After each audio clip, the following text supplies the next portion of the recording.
Best health packages up to 80% discount. Tirumala Diagnostics. Hi welcome to our channel. ఈరోజు మనతో పాటు ఉన్నారు భారతీ శంకర పీఠ వ్యవస్థాపకులు శ్రీ అన్నవరపు తిరుపతిమూర్తి అవధాని గారు. నమస్కారం గురువు గారు. ఓం శ్రీ మహాగణాధిపతయే నమః. గురువు గారు, ఈ 11వ తారీఖు అమావాస్య అయితే ఉంది. ఒక కొడుకున్న వాళ్ళు, ఇద్దరు కొడుకున్న వాళ్ళు గాజులు తొడుక్కోవాలి అని చెప్పేసి ఇలా అంటున్నారు. ఇది ఎంతవరకు వాస్తవం? అసలు ఇది ఉందా? ఇది శాస్త్రంలో గతం నుంచి ఎప్పుడైనా ఉందా, లేకపోతే ఇది ఏమైనా పుకార్ అనుకోవచ్చు? ఏమంటారు అసలు దీనిపై మీ అభిప్రాయం ఏంటి? తస్మాత్ శాస్త్రం ప్రమాణంతే వర్తతే కామ్యకారకః. అంటే మనం ఒక 10 రోజుల క్రితం కూడా ఒక వీడియో చేసాం దీని మీదే. ఓకే. ఇవన్నీ కూడా ఈ పుకార్లే షికార్లే తిరుగుతున్నాయి అని కూడా.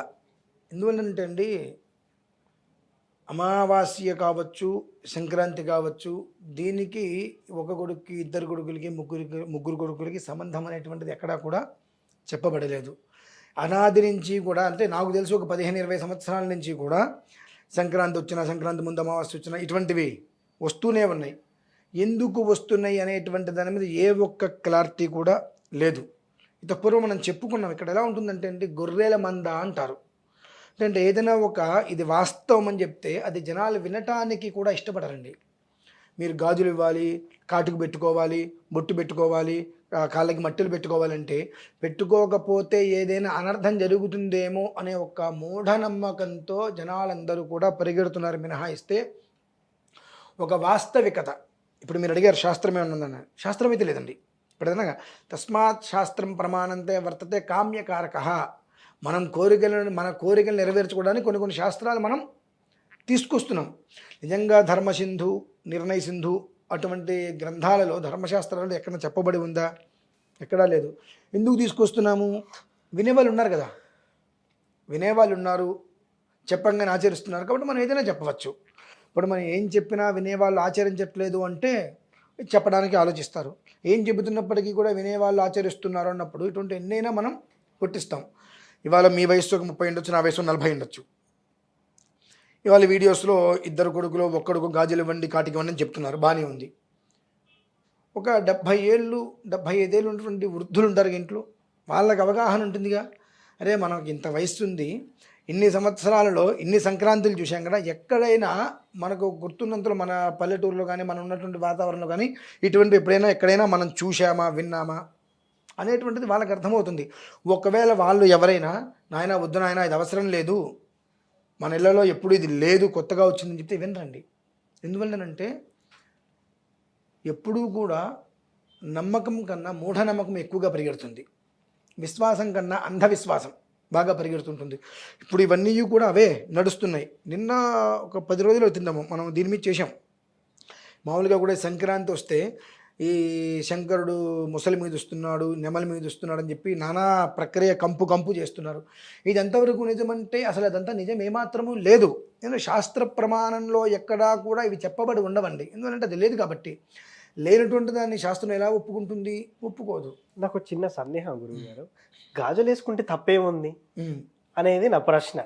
ఇప్పుడు దానికి అమావాస్యను అడ్డం పెట్టారే కావచ్చు, పెడితే పెట్టారు, కానీ గాజులు వేసుకుంటే ఏమవుద్ది? అది గాజులు వేసుకోమనండి, 100 మంది వేసుకోమనండి, 2, 3, 100 మంది వేసుకోమనండి. గాజులు వేసుకుంటే తప్పు అనే మాట ఎవరు ఉన్నట్లా?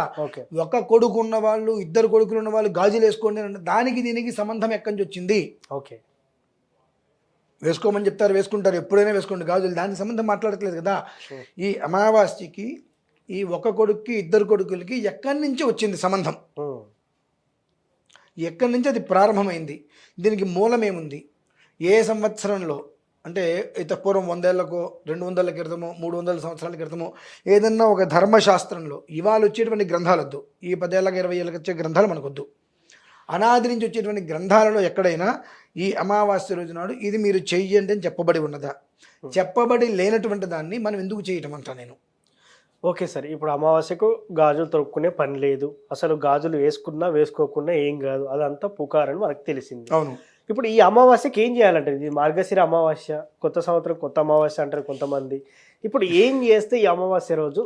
ఏం చేయటం అని కాదండి, మామూలుగా అయితే మాత్రం ఇప్పుడున్నటువంటి పరిస్థితులలో శాస్త్ర విధానుసారము భరణి, పుబ్బ, పూర్వాషాఢ ఈ 3 నక్షత్రాల వారు పాపం గత 90 రోజులుగా మానసిక ఆవేదననైతే అనుభవిస్తున్నారండి. ఎంత ఆవేదన అంటే ఎందుకు బ్రతుకున్నామో తెలియటంత ఆవేదన అనుభవిస్తున్నారు.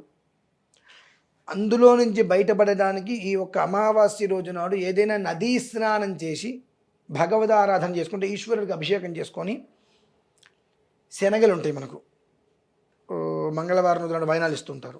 ఆ శనగల్ని ముందు రోజు రాత్రి నానబెట్టుకొని 50 గింజలు 60 గింజలు అంటే 160 శనగలు అంటే 160 లెక్క పెట్టాలా సార్ ఖచ్చితంగా? ఎందువల్లనంటే 160 లెక్కది.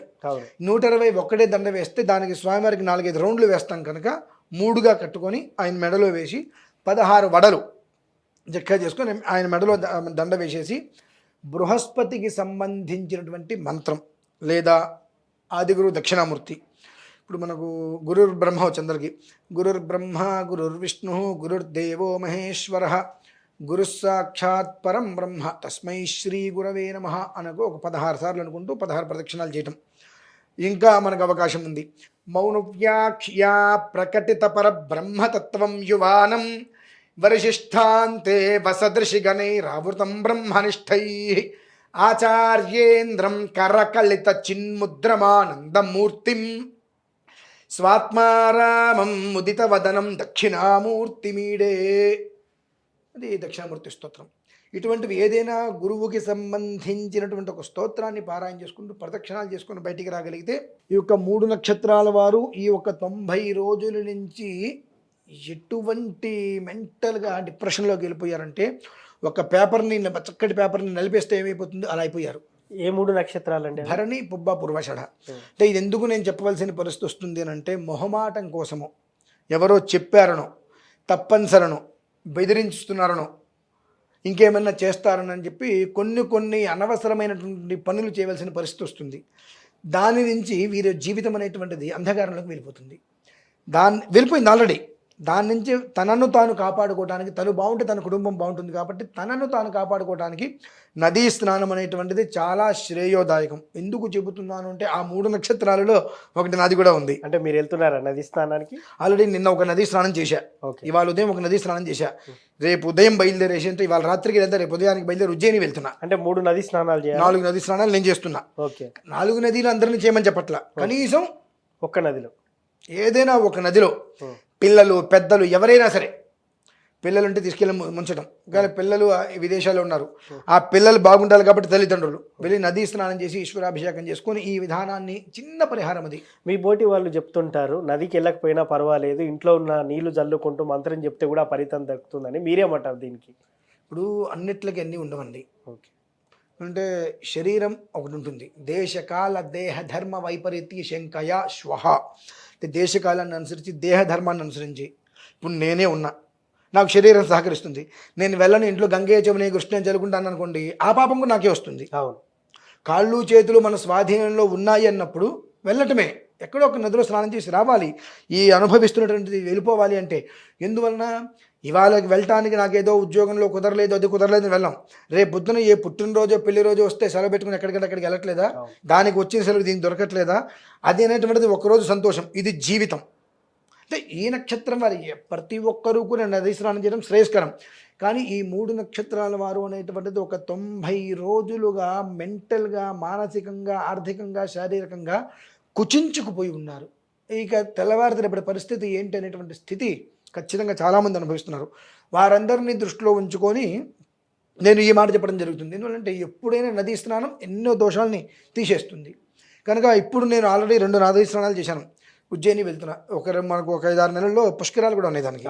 కాబట్టి ఇప్పుడే వెళ్ళి అక్కడ స్వామివారి దగ్గర దర్శనం చేసుకుని, నదీ స్నానం చేసుకొని, నమస్కారం చేసుకొని రావాలని ఒక సంకల్పంతో కూడా, అంటే నేను చేస్తున్నాను కనుక అది కూడా ఆ ధర్మం అనుసరించి నేను చేస్తున్నాను కనుక చెయ్యండి అని చెప్పి ధర్మ విధానాన్ని అనుసరించి నేను గట్టిగా చెప్పడం జరుగుతుంది. ఎందుకంటే గాజులు వేసుకుండి, కాటికి వేసుకుంటుంది, ధర్మ విధానం లేని మనం మాట్లాడకూడదండి.